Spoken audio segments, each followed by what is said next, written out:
So hi guys, my name is Joy. Welcome back to The Bridge. So obeying the voice of God, and more specifically as far as individual assignments are concerned. So every time we talk about obedience and disobedience in the biblical context, we almost always think about Jonah, who was a prophet of God and had been sent to Nineveh to tell the people of Nineveh to turn away from their wicked ways because they had been sinning. And so when Jonah was asked to do this, he did not feel like, he didn't want to go. And so he disobeyed God. And we all know what the consequences were. So when you really look at Jonah's story and his reasons for not wanting to go to Nineveh, from a human standpoint, his reasons were legit. You know, these people were wicked. These people had attacked them. These people were enemies, basically. And him being a prophet of God, he had walked with God. And so he knew that, you know, God's nature. He knew that if they were to turn away from their wicked ways, then God would forgive them and have mercy on them and preserve them. And he was not about to have that. And to be honest, from a human point of view, if someone is, you know, your enemy or someone is doing nasty things towards you, would, you know, like as a human being, you probably wouldn't do anything about it, but of course you would want God to avenge on your behalf, you know, or karma, as most of us call it. So if something bad comes your way, then, you know, you're doing a little jig on the inside for, yes, you deserved it, that's what you got. And so he was not imagining a world where the Ninevites were actually saved by God after everything that they had done to them. And so you get to realize that it's very easy to say that you will obey God's voice when it's a lyric, for example, in a song. But when it actually comes down to it, it's something totally different. You see, Jonah wasn't comfortable with that idea because he did not like, you know, the possible outcomes. And sometimes God will ask us to do things that are not comfortable with us. He'll ask us to do things that we, you know, throw us off our game, throw us out of our comfort zone, and we do not want to do it. Our feelings are hindering us from doing it. So we have to ask ourselves the question, if God was to actually give you instructions, would you actually follow it, or is it something that we just say? So which brings me to an incident I had a couple of months ago. And so I got this call from someone I know from 16 years ago. And this is someone who is not my friend. I just know them. I happen to know their name, and that was it. And so they call me. Wow. And so they call me, and I pick up, obviously, and then they introduce themselves, and I'm like, yeah, I actually know this person. So in my head, I'm thinking, because, you know, I don't know you, you're not friends, you're probably trying to give me business or something, or inquiring about something. And so she goes ahead and says, I would like you to give me some money. I'm in a fix and I need some money. And so in my head, I'm thinking, this is so weird. I don't even know you. Where did you even get my number? You know, I have not seen you in forever. And it's not like we were long lost friends and now we are reconnecting. No, it's just someone I know. And so all this is going through my head, and she's talking, and all this is going through my head. And then, because, you know, people who know me know I do not like awkward conversation. So I tell her, let me just call you back in a few. I'm getting back to you in a few. And so I hang up. So I sit there, I am thinking, I don't know. So I was in the house, so I walk to the next room. So I talk to my husband, I tell him, yes, this person has called me. This is what they're saying. And then I'm like, that's weird, right? And he's like, yeah, that is super weird. I'm like, yeah, I know, that is so weird. And then so I leave. And then it's still bothering me. So I call my sister and I'm like, oh, this person has called me, and it's someone I don't know. I don't really know. I haven't spoken to them in years. Then I'm like, it's super weird, right? And she's like, yeah, that is so weird. And I'm like, yeah, I know, right? That is so weird. And so I'm trying to get comfort in the fact that this is super weird, right? So what was happening during this time is I was doing a study about love and loving your neighbor. And I was doing it and I'm like, God, me, I have discovered, me, I love my neighbor. You know, me, I love people around me. I will do things for people around me. This is who I am. But then just coming to realize that your neighbor is not the people just around you. It's not the people you're comfortable with. It's not the people you love, the people who reciprocate your love. It's anyone who's in need. So anyone in need could be someone you consider an enemy. It could be someone you do not like. And so during that study, I started wondering and asking myself, how comfortable would I be if someone is in need who is someone I don't like, or someone, you feel you have some weird vibes towards me, so would I be able to help that person? And so that study took me deep, and I started to look into myself and try and search my heart and see where I actually stand when it comes to that. And because I realized that, for us as humans, it's very easy to reciprocate love for people who show love back, or it's easy to help someone who, has a good attitude towards you, someone who likes you. But now what about someone who is disrespectful or is spreading rumors about you? Would you still feel the same way when it comes to helping them and showing them love?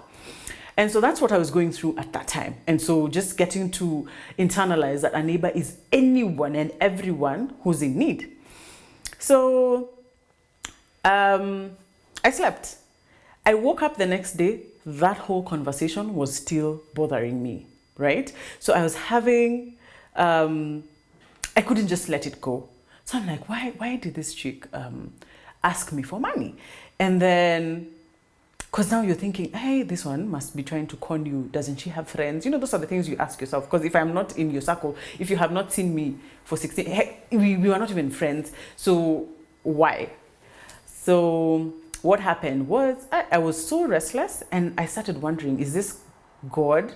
Is he trying to test me in this season when I was actually learning about loving your neighbor?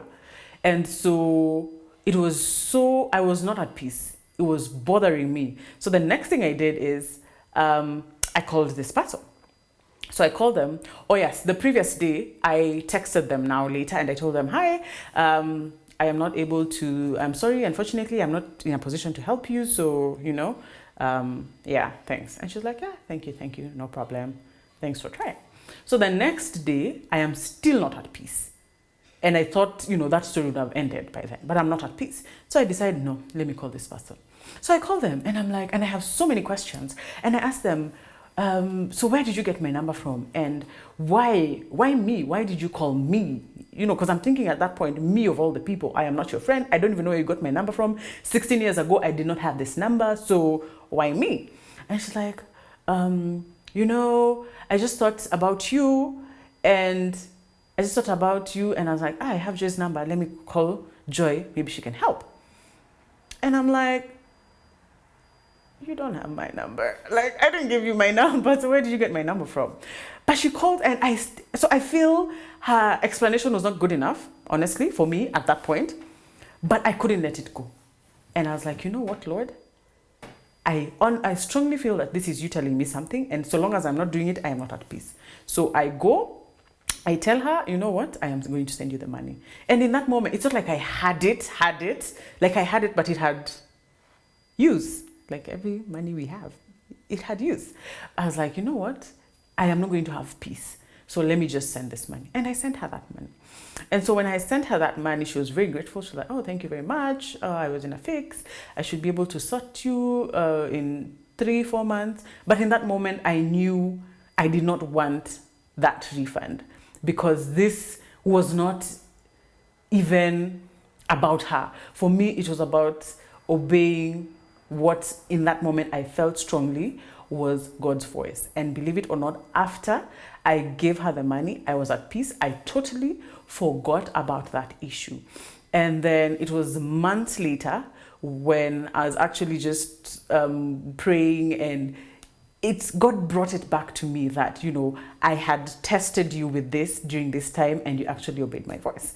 So obedience to the word of God is to the voice of God concerning individual assignments is is not easy. It's not comfortable. You know, sometimes you have 1,000 or 5,000 and God is instructing you, give this to the other person. And you're thinking, okay, and then what happens to me? You know, but we need to trust him. We need to trust that he knows. He knows the future. He knows what's ahead of us. He knows. He probably has organized for you to get, I don't know, 10,000 apombele or even more. And so you giving up, you being obedient to this, you know, instruction that he's given you will open doors for you. And I can attest to you today that that single act of obedience actually opened doors for me. And obedience to the word of God it hasn't been this easy for me always.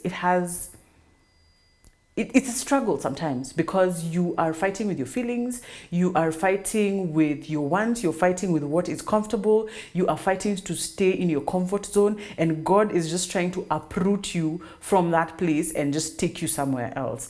And so, you know, most of the time we go before God and tell him, yeah, your will is what I will do. Your will, you know, you just say the word and I'll do it. I'm obedient to your will. But are we? And sometimes he will put you to test. He will put you to test. Because think about Jonah. Jonah was a prophet who was walking with God. This is probably the only account we have of Jonah in terms of what assignment God had given him. But I want to believe that God had, you know, used him before. And so probably, you know, he would be obedient and do whatever, because, you know, it aligned with his feelings, it aligned with what, you know, he was comfortable with. But what if God asks you to do something that you're not comfortable with? And so just letting our flesh die, that's where it comes in. And realizing that it's not about us, it's about God. Realizing that we are here not for ourselves, but to affect others. And so if we try and live our lives in a selfish mode, where we are just concerned about our feelings, about what's comfortable for us, about how much money we can make for us, then we absolutely lose the point as far as Christianity is concerned. So my challenge to you today and in coming days is to die to self. Let God take charge. And that way, when we start walking in the Spirit and living in the Spirit, then it's easier to be obedient to the word of God. So how about you try that today? Have a blessed day.